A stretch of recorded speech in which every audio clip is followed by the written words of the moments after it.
দেখো গাইস, আমরা চলে এসেছিলাম আমাদের পাড়ার প্যান্ডেলে, কারণ সেই দিন ছিল বিজয়া। সবাইকে শুভ বিজয়ার শুভকামনা জানাই। আর দেখতেই পাচ্ছ মা এদিকে মাকে বরণ করা শুরু করে দিয়েছে। এখানে অনেক কাকিমা জেঠিমারা সবাই এসছিল বরণ করার জন্য, আর আমরাও চলে এসেছিলাম। আর এখানে দেখো মহিষাসুরের মানে মুখটা তো দেখতেই পাচ্ছ তোমরা, অলরেডি সবাই ভর্তি করে দিয়েছে। তাই মা আবার সেই জায়গাটা পরিষ্কার করে আবার তার উপর দিল আর কি, চাপিয়ে চাপিয়ে না দিয়ে মুখ থেকে সন্দেশগুলো পরিষ্কার করে তারপর দেওয়াটাই ভালো। তো তারপর এখানে আস্তে আস্তে সব বরণ সেরে নেওয়ার পর আমরা যাব হচ্ছে ভাসানে, কারণ গত 3-4 বছর আমাদের যাওয়া হয় না, কারণ আমরা দুই বোনেই গার্ড দিই, যার কারণে পাড়ার ভাসানে আমাদের যাওয়া হয় না। আর এখানে চলছিল সিঁদুর খেলা।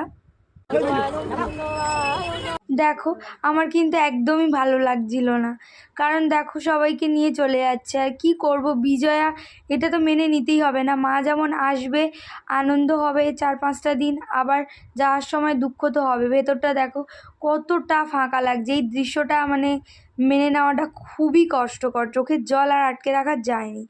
যাই হোক, মা আসছে বছর আবার আসবে, এইটুকু টাইমটাই মজা করে নিই। এখানে দেখো সবাই নাচানাচি শুরু করে দিয়েছে, আর বক্সের সাথে সাথে এই সাইডে হচ্ছে আমাদের এই কালী মন্দির, আর তার এই সাইডেই ক্লাবে আমাদের মা দুর্গাকে আনা হয়। মা দুর্গা প্রত্যেক বছর আসে, সবাই কীভাবে আনন্দ দিয়ে আবার এই শুভ বিজয়াতে দুঃখ দিয়ে চলে যায়।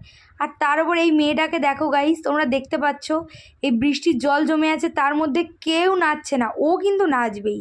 নাচার এত শখ ওর, বক্সের সামনে কেউ নেই, অতটা করে জল, তার সত্ত্বেও নেচে যাচ্ছে। তারপর তো দেখছো তোমাদের দুষ্টু দেখো কত সুন্দর নাচছে, আর যদি ও নাচছে কি লাফাচ্ছে সেটা আমি বুঝতে পারছি না।